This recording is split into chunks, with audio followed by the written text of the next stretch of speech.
Have you been thinking about making the move to Phoenix, Arizona and want to know how much is it actually going to cost you to live here? Well, in today's video, I'm doing an updated version of the cost of living. We obviously know that the world has gotten so much more expensive than last year. So if you're interested in making the move here, go ahead and keep on watching.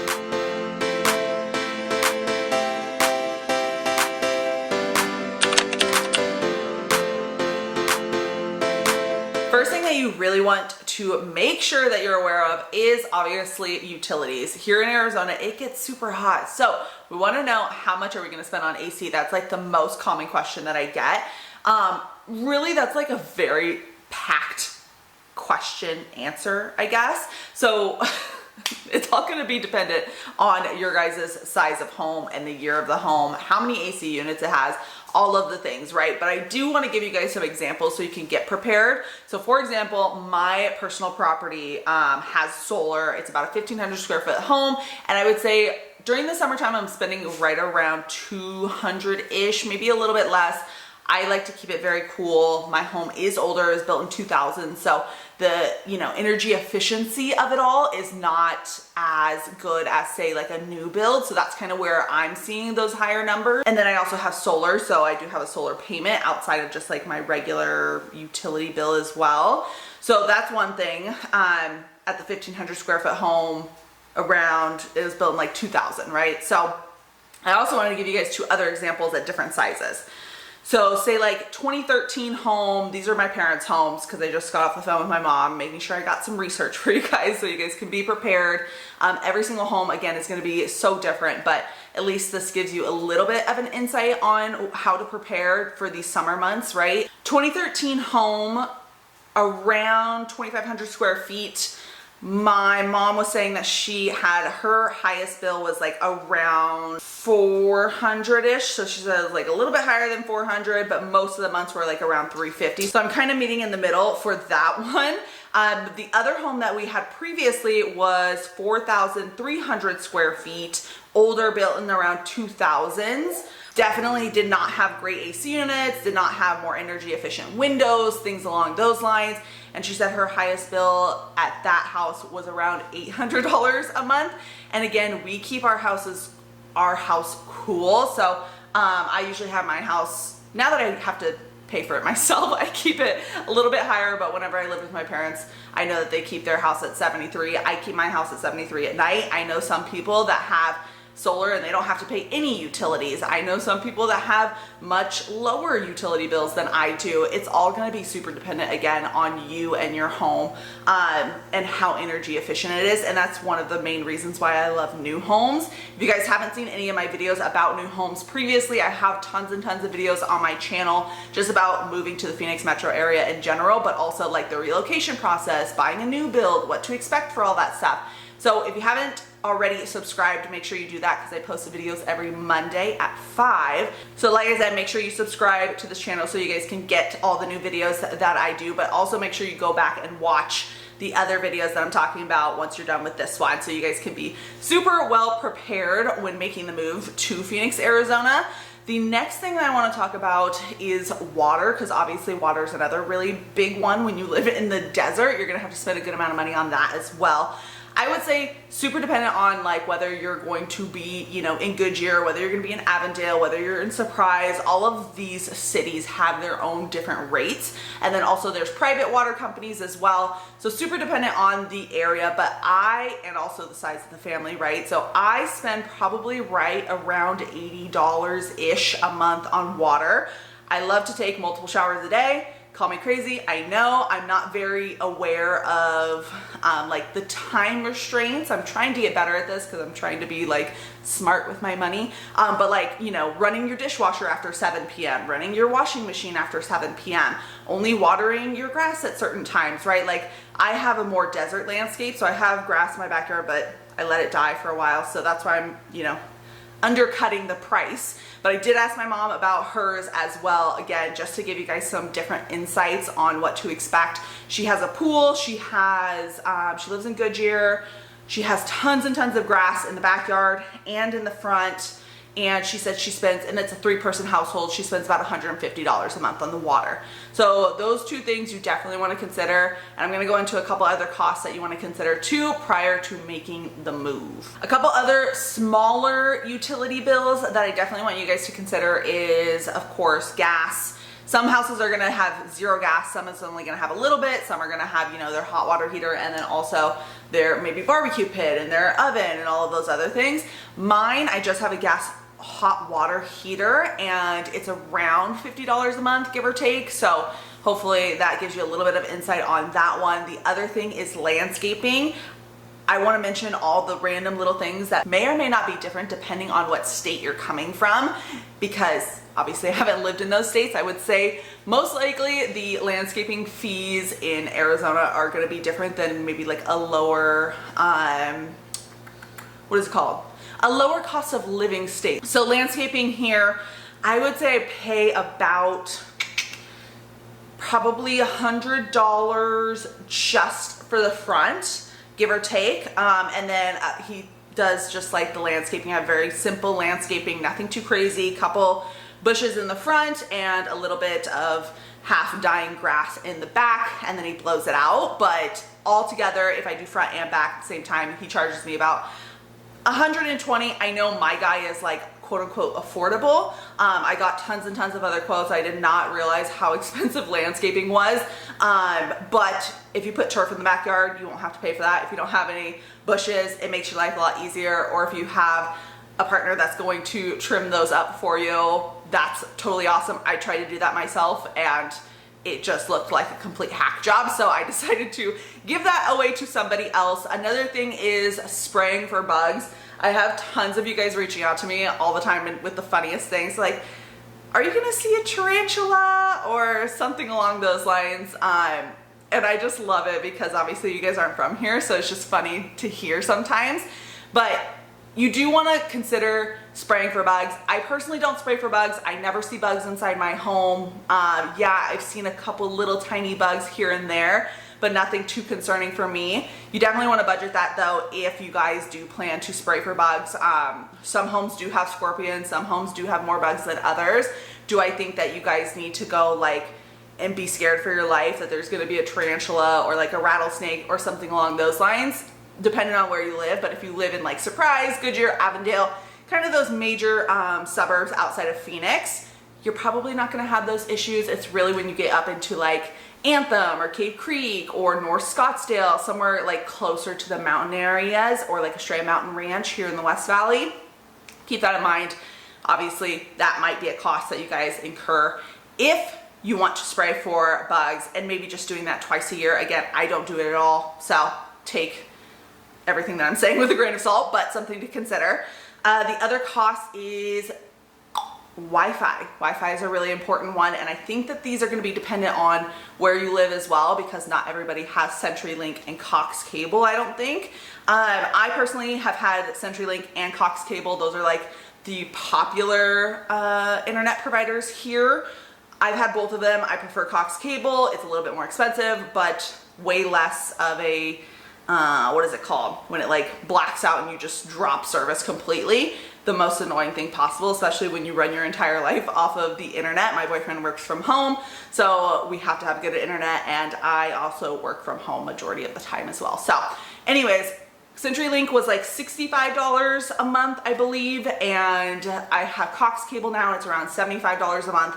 I do pay for the like speedier version, so I don't think it's like the highest version of internet that you can possibly get, but it's also not the lowest. So keep those things in mind too. That's another cost that is going to be a monthly situation for you as well. Now that we've talked about more of the home related things, like the things that you're going to be paying for that are in regards to actually running your household in general, I also want to mention car insurance. Car insurance is one of those things that you don't know changes between states. At least I didn't know when I moved to Colorado how much more my car insurance was going to be.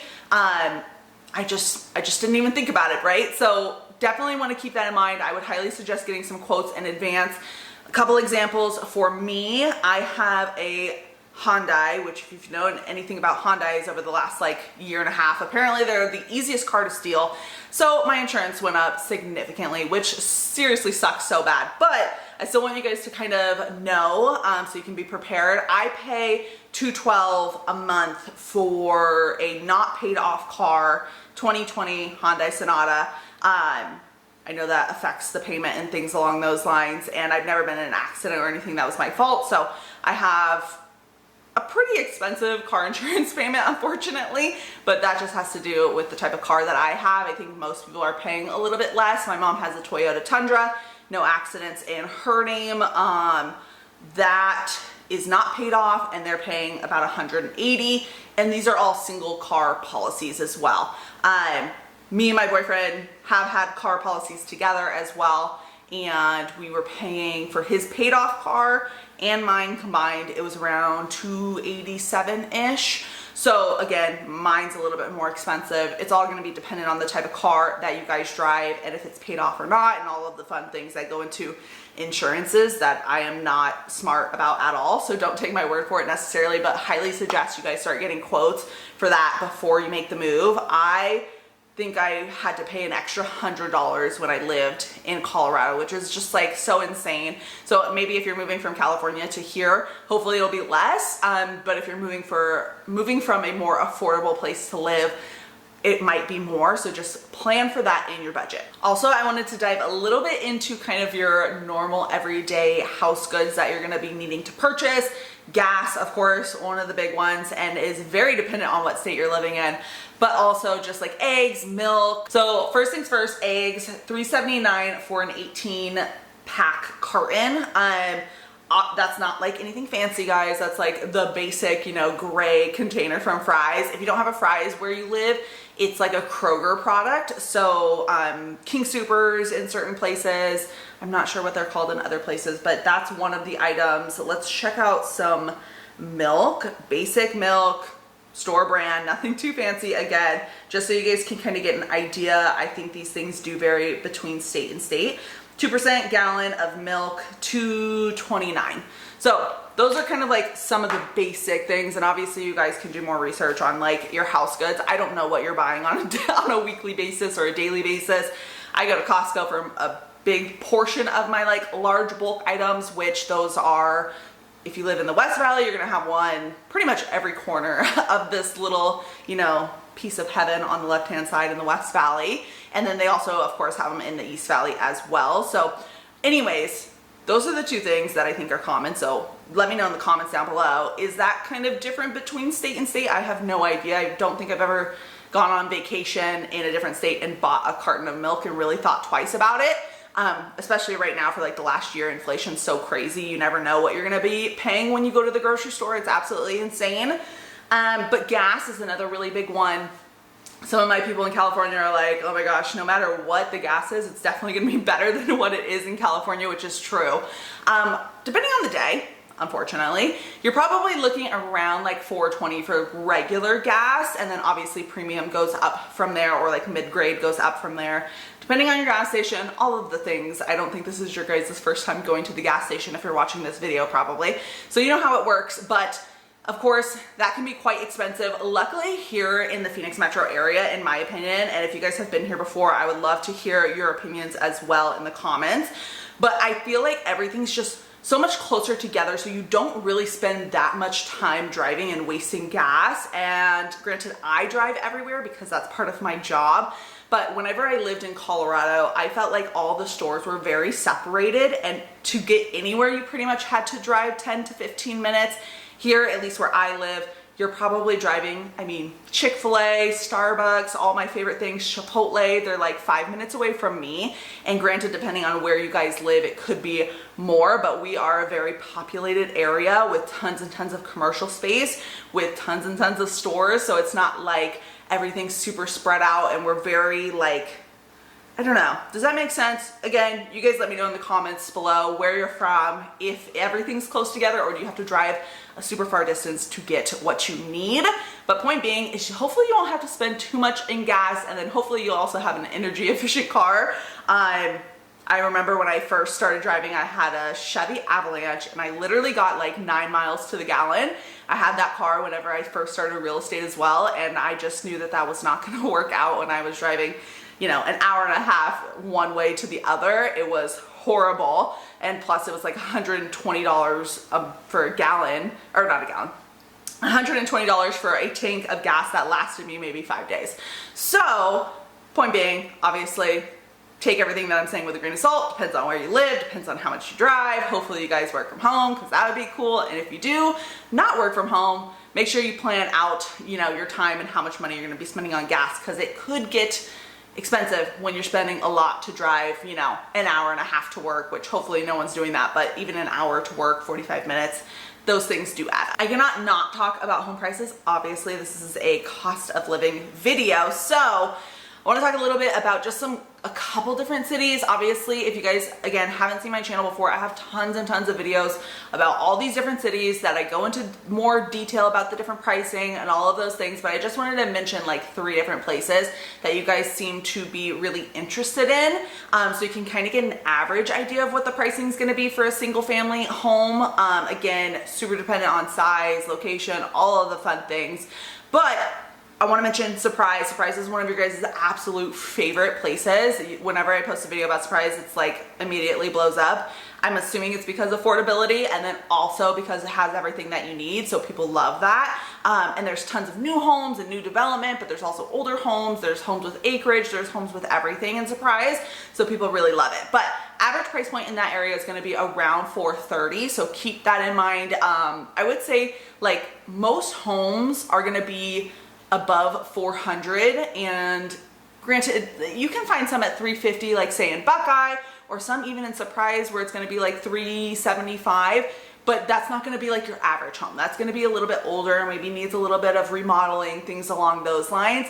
And if you want to be under 400 but still have a really pretty house, there's definitely areas you can go, but they're just going to be further away from the city. Some of you guys don't mind that at all, so just let me know whenever you guys are reaching out, and I can plan for that in advance. And we go over all of this kind of stuff in our Zoom calls as well. If you guys don't know, I'm a realtor, so I am licensed here to help you guys move to Arizona. And if you have questions and you want to get set up on a Zoom call, I would love to assist you with that. My number and email are popping up. I help tons of you guys move to Arizona all the time, and it is my absolute favorite. I love my YouTube people more than I love anyone else that reaches out to me, even family, I swear. You guys are the nicest people. So anyways, point being is if you guys want to set up an appointment for that, where we go like way more into detail on like what city's gonna work for you, what are the costs, does it even make sense for you guys to move here based off of kind of what the budget that you're trying to stick by, all of those things. So go ahead and get that set up. 430 is kind of the average in Surprise. Goodyear is super big, and you guys love living in Goodyear. I've lived in Goodyear before. It's a great place to live in my personal opinion. You're looking around 480, but granted, Goodyear spans like a 30-minute span, so you could be in Estrella Mountain, super beautiful, luxurious kind of area, and then you can also be down off the mountain and even north onto the north side of the I-10 near Luke Air Force Base. So there's a huge range that all these homes can be in, but average price point is going to be around 480. And then there's Peoria.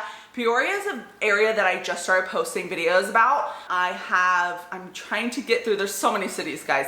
I get through as many as I can, and once I've kind of like done all the videos on one city, I move to the next, and Peoria just happens to be that. So I know I've done a driving tour, a map tour, maybe a pros and cons video, but point being, I'm going to continue to make more videos about Peoria. Average price point in that area is going to be closer to 500. As you get closer to the city of Phoenix, you're just going to naturally get a little bit more expensive. Even if it's, you know, not as nice of a home. If you put that home in, say, Buckeye, it's going to be more expensive if it's closer to, say, Peoria or Glendale or Levine or something along those lines. So anyways, keep that in mind. Peoria is a super, super pretty area, has tons of space. And again, one of those kind of areas as well that it's like the city, we don't really have any cities that are like super tiny. So the Peoria area, if you guys are in North Peoria, where you're like in the Vistancia area, where it's like $1 million plus homes, super stunning, luxurious, Granted, there are some more affordable options up in that area too, but you could also have a completely different product in the main portion of Peoria, which I have done videos on both of these areas. So like I said, when you're done watching this video, go back and watch those. But where you're gonna have a home where it's like no HOA, big lot, super beautiful home, those are gonna be a completely different price, right? Or even just a home that was built in 1990 is going to be a different price than a home that was built in 2020, obviously, especially when you're comparing apples to apples. So keep those in mind. Obviously, this is a short version of all the costs of homes. That is why you guys reach out to me, so I can kind of go into more detail on what to expect in your specific areas. And if you're not quite ready to reach out yet, just like I said, go back, watch all the videos, subscribe to the channel. I post every Monday. And that's it for today's video. Hopefully you guys enjoyed it. If you did, pretty please hit the thumbs up button. It really helps out my channel and helps this video get pushed to more people like you guys looking to relocate to Arizona. And like I said, subscribe, post videos every Monday at 5 p.m. And if you have any questions, reach out to me. I love helping you guys. My number and email are popping up. And until next time, I'll see you guys later. Bye.